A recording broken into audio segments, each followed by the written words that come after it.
Imo flips کا مشہور لطیفہ تقریباً ہر صاحب مطالعہ نے سن اور پڑھ رکھا ہے، لیکن آج پھر دل نے چاہا کہ اسے تازہ کیا جائے۔ لندن کا مشہور رائل البرٹ ہال تماشائیوں سے کھچا کھچ بھرا ہوا تھا۔ سب کی نظریں پردے پر گڑی ہوئی تھیں، ہر ایک آنکھ اپنے پسندیدہ اسٹینڈ اپ کامیڈین کی ایک جھلک دیکھنے کو بے قرار تھی۔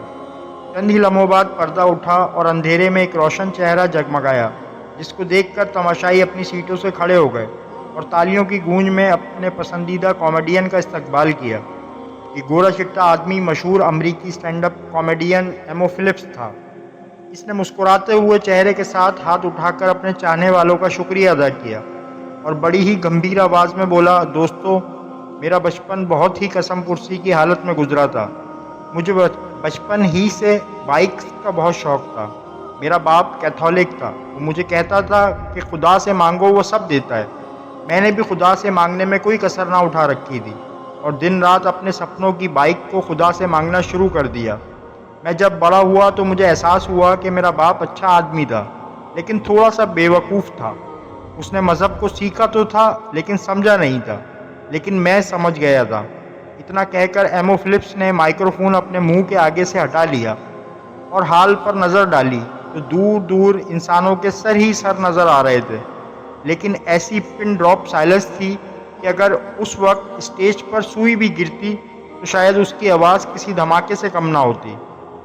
ہر شخص ایمو فلپس کی مکمل بات سننا چاہتا تھا، کیونکہ وہ بلیک کامیڈی کا بادشاہ تھا۔ وہ مذاق ہی مذاق میں فلسفوں کی گتھیاں سلجھا دیتا تھا۔ ایمو نے مائکروفون دوبارہ اپنے ہونٹوں کے قریب کیا اور بولا، میں بائک کی دعائیں مانگتا مانگتا بڑا ہو گیا، لیکن بائک نہ ملی۔ ایک دن میں نے اپنی پسندیدہ بائک چرا لی، بائک چرا کر گھر لے آیا اور اس رات میں نے ساری رات خدا سے گڑ گڑا کر معافی مانگی، اور اگلے دن معافی کے بعد میرا ضمیر ہلکا ہو چکا تھا اور مجھے میری پسندیدہ بائک مل چکی تھی، اور میں جان گیا تھا کہ مذہب کیسے کام کرتا ہے۔ اتنا کہہ کر جیسے ہی ایمو فلپس خاموش ہوا تو پورا ہال قہقہوں سے گونج اٹھا۔ ہر شخص ہنس ہنس کر بے حال ہو گیا۔